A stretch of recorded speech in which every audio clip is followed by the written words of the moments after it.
Nous ne pouvons pas contrôler le président américain, mais nous We pouvons cannot control the contrôler American notre president, destin. but we can control our destiny. Il faut avoir une économie forte, mais en même temps, il faut protéger. We need to have a strong economy, but at the same time, we need to protect the most vulnerable in our society. Morning. Nous allons renforcer la chaîne Good morning. automobile en entier. We are going to strengthen the entire automotive chain. It is obvious that the United States is no longer a reliable partner. There will be no going back. Chez nous. We are moving forward. We are masters in our own house. We will build the strongest, most resilient, productive, and competitive economy in the G7. This election is the most important election of our lifetimes. Jamais la langue française et jamais la gestion de l'offre. The French language and supply management will never be on the table. Nous allons nous battre contre ces tarifs jusqu'à ce qu'ils soient annulés. Nous allons We protéger will nos fight these travailleurs, nos tariffs entreprises pendant until cette they are période lifted. difficile. We will Nous protect allons our bâtir workers and our un Canada businesses fort. during this difficult time. We will build a strong Canada. Bonsoir, Monsieur Carney. Merci d'être avec nous en cette journée occupée pour Good vous. evening, Mr. Carney. Thank you for joining us on this busy day for you. Wow, Vous avez busy dit for que des everyone. millions de Thank you, Canadiens Mrs. sont Galipo. touchés par cette crise tarifaire. You said that Déjà, on voit ce qui se millions passe of à Canadians Stellantis, will be 3600 affected by these employés qui tariffs. perdront encore Already, pour les 2 prochaines thousands of semaines. Stellantis On ne sait pas workers jusqu'où have ça va started aller. losing their Qu'est-ce que vous jobs dites for aux the next Canadiens 2 ce soir? weeks. We don't know how Je far dis aux this will go. Canadiens et So what surtout do you aux say to travailleurs Canadians canadiens, tonight? que I say le to gouvernement Canadians, and va especially se to battre Canadian contre workers, les tarifs that the injustifiés government des will États-Unis de Mr. fight Trump. against Nous Mr. allons Trump's protéger unjustified les U.S. travailleurs tariffs. et We will bâtir une protect économie forte. workers Alors, nous avons une stratégie, and c'est build très a strong clair, economy. de mettre en œuvre So we have a cette strategy that is immédiatement. clear. Et par exemple, We si are je peux- implementing si je this veux strategy ajouter, immediately. nous And if I mettons en œuvre may des add, contre-tarifs. we are Dans l'exemple de implementing fentanyl, counter dans- tariffs. par exemple, les tarifs The fentanyl sur- example, sur le well, fentanyl, not c'est une- the example, c'est une but the fantaisie, tariffs. C'est la justification And de régime de all M. that's said Trump. about Et les fentanyl tarifs, quant is à a l'acier et fantasy l'aluminium, on et the les part of tarifs Mr. contre les automobiles. Trump. And in Le addition to montant this, de notre there will be tariffs on contre-tarif, steel and aluminum, nos représailles, and the tariffs nous on l'utilisons automobile, as we know. So afin we de will use protéger the sum of the les amounts travailleurs collected et les from our entreprises counter les plus tariffs, our affectées par retaliation, cette to guerre. protect the most affected milliards. workers and businesses c'est by 8 this milliards trade war. seulement pour les You said automobiles. 8 billion? Nos tarifs, 8 nos billion is contre-tarifs just for pour les automobiles. That is Alors, c'est plus grand counter que ça, c'est tariffs à peu for près, automobiles. 20, It's actually a 24 larger millions de sum than dollars. that. It's approximately Monsieur Carney, $24 billion. le secrétaire au Trésor américain, Scott Mr. Bessent, Carney, a yesterday, mis en garde, U.S. Treasury notamment Secretary votre gouvernement, tous les Scott pays des 185 Bessent pays. warned, Il a dit, la riposte in aux view of tarifs the douaniers 185 va countries, faire that plus a mal tariff que les response tarifs will hurt eux-mêmes. more Vous venez than the d'évoquer les tariffs 3 themselves. types de tarifs, donc Now, ça you totalise pas just loin de mentioned the 90 three milliards ou un types peu of plus. tariffs, which Alors, represent êtes-vous about prêt à assumer $90 ce billion risque or a que bit vous more. présente le So, secrétaire, are you au prepared to Trésor take on des this États-Unis? risk that the Well, U.S. j'ai eu Treasury une discussion Secretary avec son boss, Monsieur le Président Trump, la semaine passée, et je lui ai avisé que nous faisons des représailles that contre les tarifs we injustifiés will have automobiles retaliatory américaines. measures Et nous against the l'avons fait unjustified tariffs Vous relating croyez pas to que ça- les automobiles, and we contre-tarifs, announced c'est ce que these disent les today. Américains, en tout cas, oui, But et don't c'est you ce qu'ils think disent that aux the counter Américains, tariffs que will ça, hurt vos the contre-tarifs Canadian more? vont At least faire this plus is mal what the aux Americans Canadiens. are saying, namely Non, nous- to the American people. Nous avons, Et les tarifs eux-mêmes. oui, We have nous avons une stratégie très claire. a Nos clear contre-tarifs strategy. auront un impact Our maximal counter aux tariffs États-Unis et minimal ici will au have Canada. maximum Et nous impact in sommes the dans United une situation States maintenant and a minimal que impact nos here in contre-tarifs Canada. And we sont are currently in a plus situation in which aussi our grands que les counter tarifs tariffs américains. Alors, ce n'est pas are dans le not vernacular, as ce n'est high pas dollar as for dollar, US. parce que nous ciblons nos contre-tarifs. Parce que le gouvernement Trudeau, qui vous précédait, avait promis de se rendre jusqu'à 125 milliards. Donc, il y a encore un 30 quelques milliards. Promised to reach 125 billion, so there's still about 30 billion to be inserted somewhere. Are you keeping that as a card in your hand? Yes. We have several cards in our deck. There is the possibility of other counter tariffs. This said, right now, the president is planning to have other tariffs on wood, on pharmaceutical products, semiconductors, and copper. Obviously, copper is new, so we have to use our cards at the right time. Mr. Carney, good evening. Good evening. Will there be a recession in Canada? Je commence avec la situation à l'échelle mondiale. Et les tarifs que les États-Unis mettent en place à partir de maintenant. The U.S. are implementing from now on, that is, the new worldwide tariffs create the risk of a global recession. What is certain is that this also risks creating a recession in the United States. And in this case, the situation here in Canada becomes quite difficult.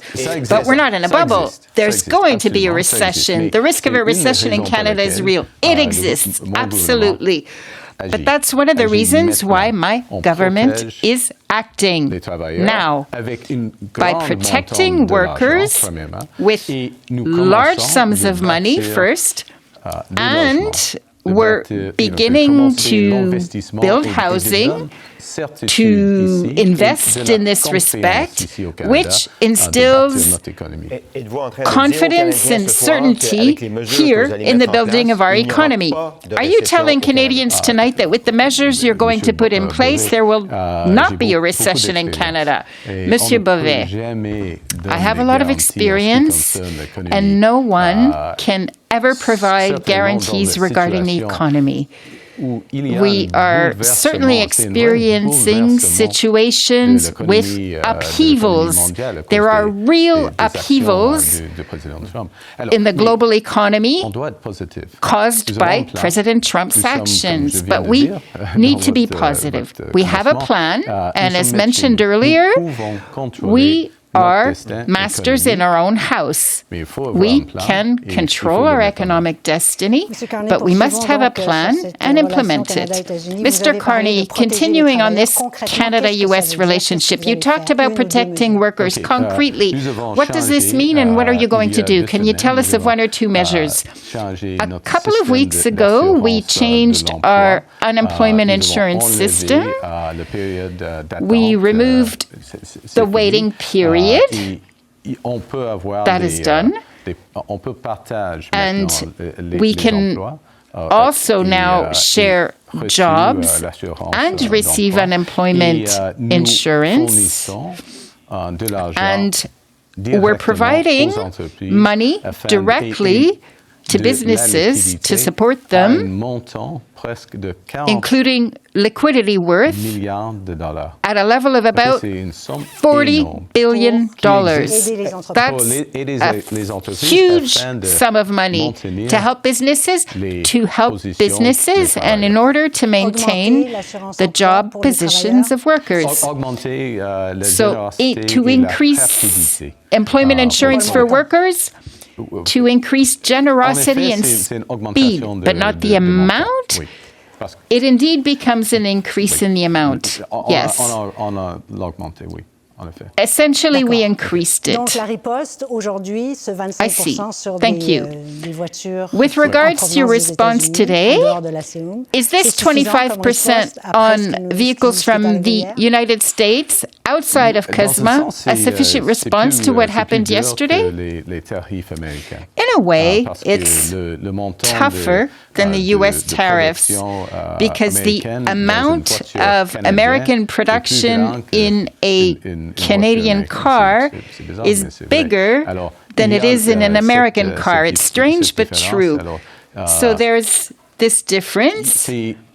And in the specific context of U.S. tariffs, yes, the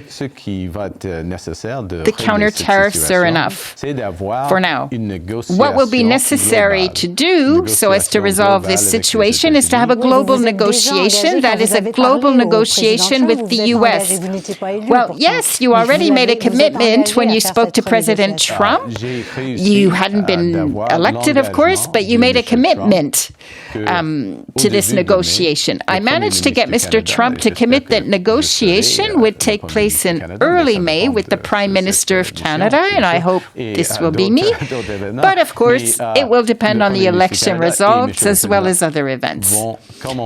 This said, the Prime Minister of Canada and Mr. President will begin this negotiation, and such negotiation is extraordinary and fundamental to our economy. Does this mean that you've regained confidence in Donald Trump because you said that the relationship with the U.S. would never be the same again? So you trust Mr. Trump for renegotiation? Well, let us be cautious. Let us keep our eyes open. The U.S. has changed. The American administration no longer believes in an open and free trade commercial system and all of that. But there are sectors, for example, aluminum, automobiles, certain aspects of energy. There are sectors for which the United States have dependencies, and they depend on us. They do. And in those areas, we have a lot of leverage.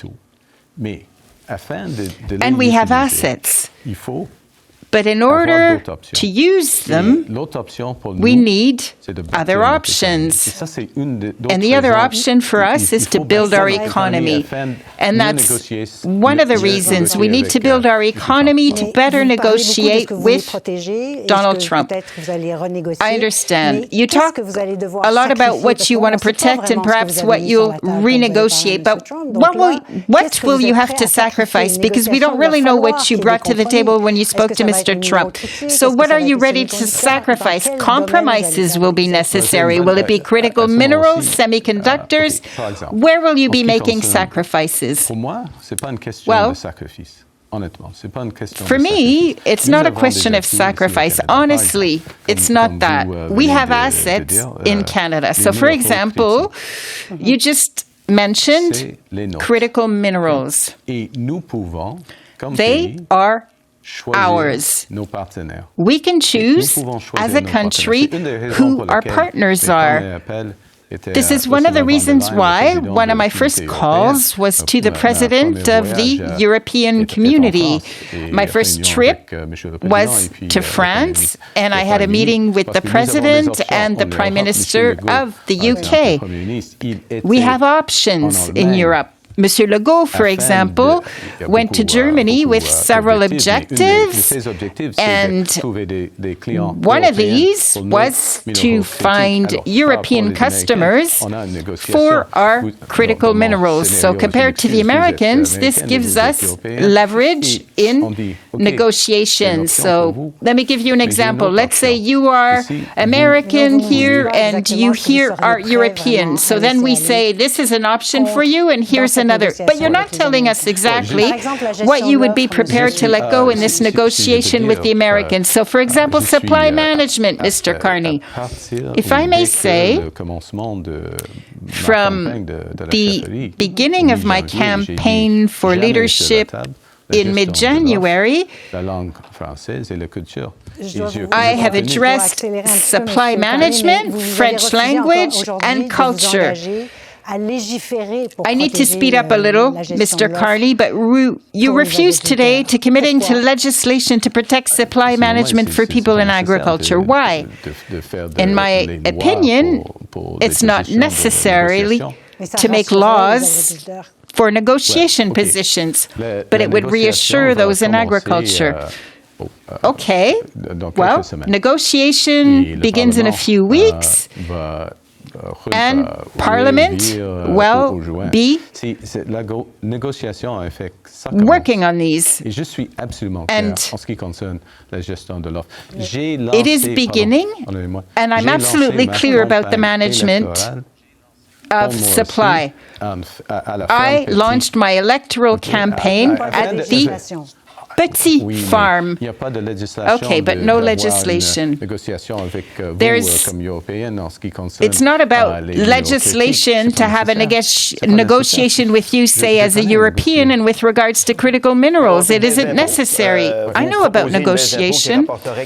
So how about addressing tax cuts? You're proposing a tax cut that would bring in $412 more to a single person with an average income, but that costs $6 billion. You want to tackle government spending. Can you name one unnecessary government expense that you will cut if you become Prime Minister of Canada? We will unveil a platform with the relevant numbers in a few weeks, certainly before the election date. And I can highlight a few aspects here. First, there has been a spending growth for a decade at 9% year after year after year, and that was almost twice as fast as the growth rate of our economy. This was a Liberal government, but it wasn't my government. Weren't you involved? Well, I was CEO of other companies, and I was not the decision maker. I wasn't actually there. So we have to start by reducing the expense growth rate. That's relatively straightforward. Secondly, we have to increase the productivity in the system. And thirdly, we must have a course with a set level of employment. You speak of productivity and of artificial intelligence as well, if I understood correctly, to improve the efficiency of the civil service, among others. But for people, it's a bit vague. Artificial intelligence and productivity. It's as if these are magic wands for you. What will AI change in the civil service, for example? Well, it's a big change. In a sense, it's the transformation of the government management system because we target results, not expenses. Too often, we have a program at the federal level or perhaps at other levels of government.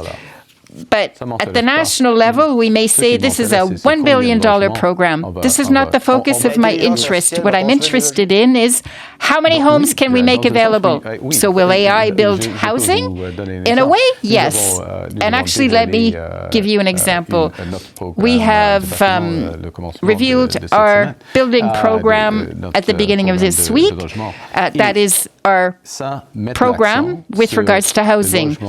And it puts an emphasis on prefabricated housing along with mass timber. And these systems use artificial intelligence in order to increase productivity.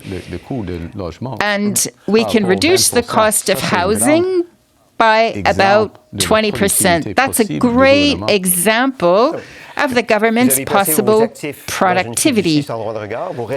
You placed your assets in a blind trust, so you're respecting the law, but you refuse to voluntarily disclose your assets until May, when they will be officially revealed to Canadians.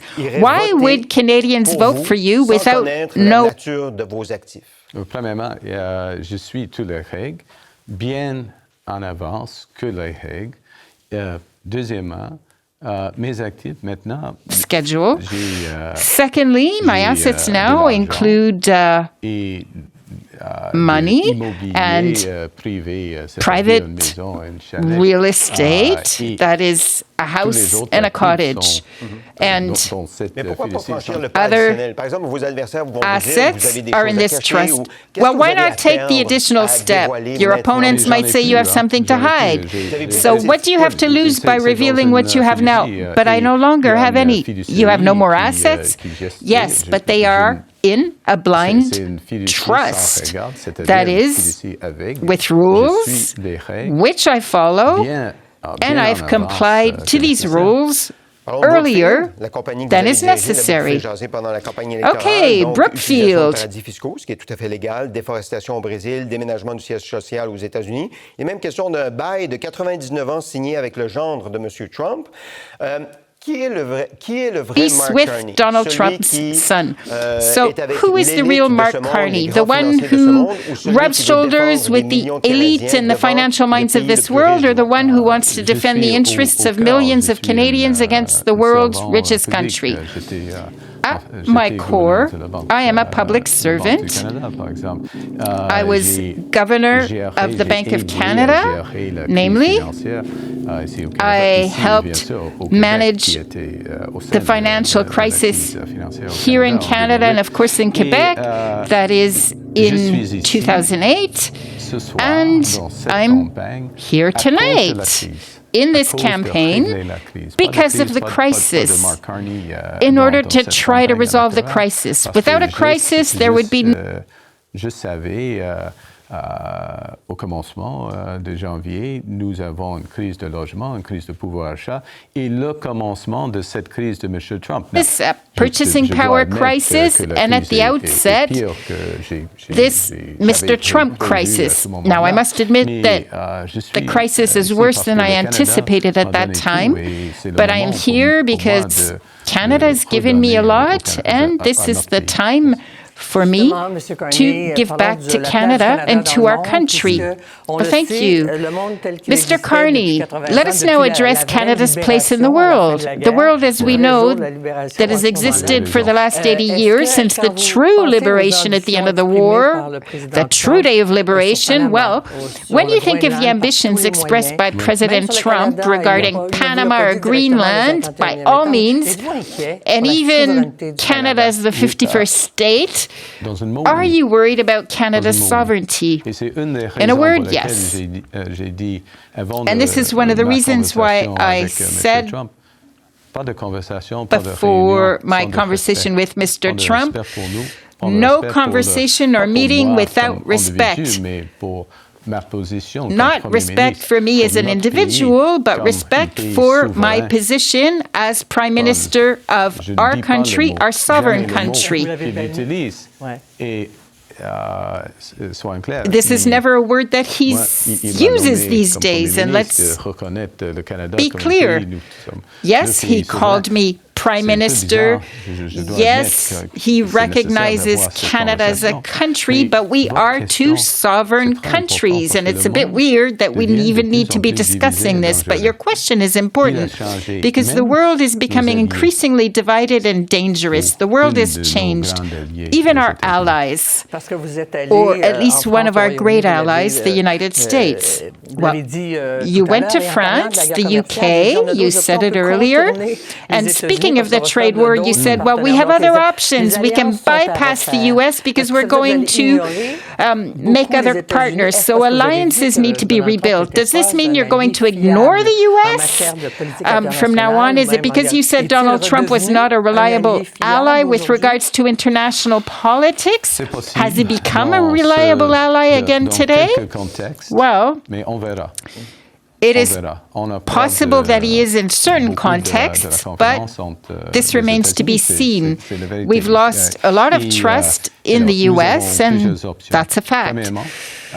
So we have several options. First, we must build our economy. We must be strong here in Canada.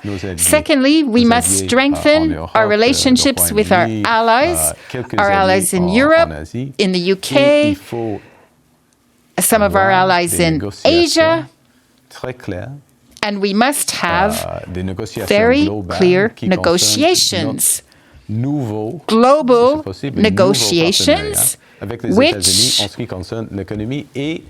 take into account our new partnership with the U.S. with regards to economy and security. Well, security, let's talk about Ukraine, which is a good example. So negotiations are currently at a standstill because they're between Moscow and Washington. Yes, that's the case. I have three quick questions. So peace without the signature of Ukraine itself, is that acceptable or not? That is Ukraine not signing. Not acceptable at all. Putin asking for Zelensky's departure to probably install. No, not acceptable. He is the aggressor. Justin Trudeau, your predecessor, had perhaps promised to send troops to Ukraine, which is a form of reassurance, as is being discussed in Europe. So could Canada send reassurance troops on the Ukraine, to Ukraine, ground reassurance troops? Well, it depends. We in Canada are members of a coalition led by Mr. Macron and Mr. Starmer, and I've attended a few meetings of this coalition. This is one of the topics of my discussions with these two heads of government, and I am proud. I'm very proud of the role of the government of Canada, of the role of Mr. Trudeau's government, and of this role that we continue to play. And the support of the Canadians towards the Ukrainian people. This makes me proud. Because when I was talking about the reliability of allies, I was wondering if you trust Mr. Trump with regards to Putin, because at the UN, the U.S. voted with Ukraine and North Korea not to recognize Russia's aggression against Ukraine. So, well, that's not the way Canada voted. No, Canada voted for Ukraine. But it's about reliability. Now, I want to address Gaza, the humanitarian crisis that is raging. Obviously, the massacre of October 7th is absolutely horrible. It's highly upsetting, but Mr. Netanyahu has been repeating in recent hours that he wants to seize certain territories in Gaza and ultimately the entire Gaza Strip. What would you say to Netanyahu to end the humanitarian crisis, free the hostages, and avoid occupying Gaza? Is that possible? Well, I'll start on a theme based on the three situations of Canada, Ukraine, and Gaza. And this is about territorial authority. That is untouchable. So Palestinians must have the right to their territory as well. Absolutely. That's first. Secondly, we need to extend every possible effort to restore ceasefire in Gaza and to resume humanitarian aid. This situation is horrible in Gaza now.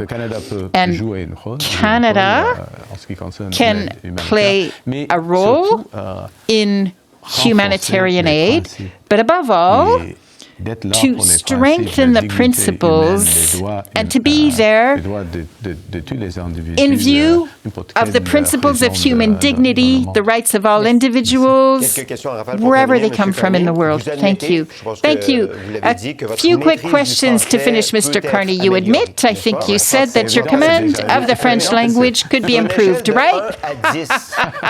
That's obvious.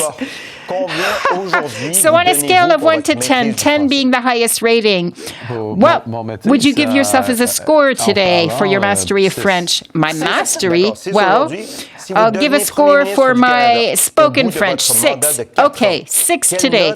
If you become Prime Minister of Canada at the end of your 4-year term, what score do you commit to achieving? At the end of my term? At the end of your 4-year term as Prime Minister? Well, I'm from Alberta. I'm 60 years old. I can still learn. So maybe 8 or 9. But I said spoken French. And please know that I can do quite well with regards to understanding. Obviously, I am far from being perfect, but I love the language. I take the time to learn. I have meetings in French. I can negotiate in this language. And obviously, I'm not Victor Hugo or Racine. Okay, so 6 today, 8 or 9 in 4 years. So get ready for a French test. And I look forward to having a conversation with you in 4 years. Mr. Carney, let me bring you back to our relations with the U.S. Many Canadians are boycotting several American products, boycotting of flights, several products not being purchased, solidarity, even demonstrations when there is hockey. We boo the national anthem at times. So is it a good idea to boycott American products? And actually, do you still buy American products, such as U.S. strawberries when you see them? Je dois vous donner une réponse. Well, let me give you a strange answer, perhaps, because étant Premier ministre, je n'achète as plus Prime Minister, des fraises et tout cela. I no longer buy strawberries, among other Je things. suis fier des réactions And des Canadiens. I'm proud.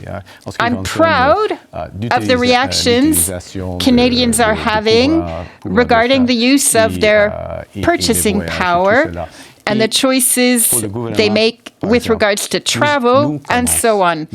And for the government, namely, c'est normal, c'est correct, de mettre l'accent sur l'acheter canadien, are beginning to emphasize Canadian purchasing, Canadian procurement, including military equipment. Mr. Carney, one last question, a short answer if possible. Not always possible. Your opponents accuse you of a lack of sensitivity, of a lack of understanding of Quebec. You answered, when the question was asked, that you love Quebec. But beyond the trade war, what do you think Quebecers want within Canada? What does Quebec want? Quebecers, what do they want? What represents them? What are they to you? Well, for me, Quebec is fundamental to Canadian identity. And this is one of the reasons why, for me, the French language and culture, and if I can say French-Canadian culture, and especially Quebec culture, are fundamental. And of course, there's supply management. But beyond that trade war, well, for instance, Mr. Carney, a concept like the Quebec nation, what does that mean to you? Well, it's a distinct society. It's an incredible society, incredible from a world perspective, because there's a combination. There are entrepreneurs, artists, a diversity of people. Oh, I'm supposed to give you a short answer. Okay. But for me, Quebec is essential to Canada. And in a sense, this is one of the reasons why I said to Mr. President, no. Quebec here is fundamental, and it isn't necessary to have a law in order to shake hands. Very well, I understand I need to stop. Well, thank you very much, Mr. Carney. Thank you for participating today. Thank you.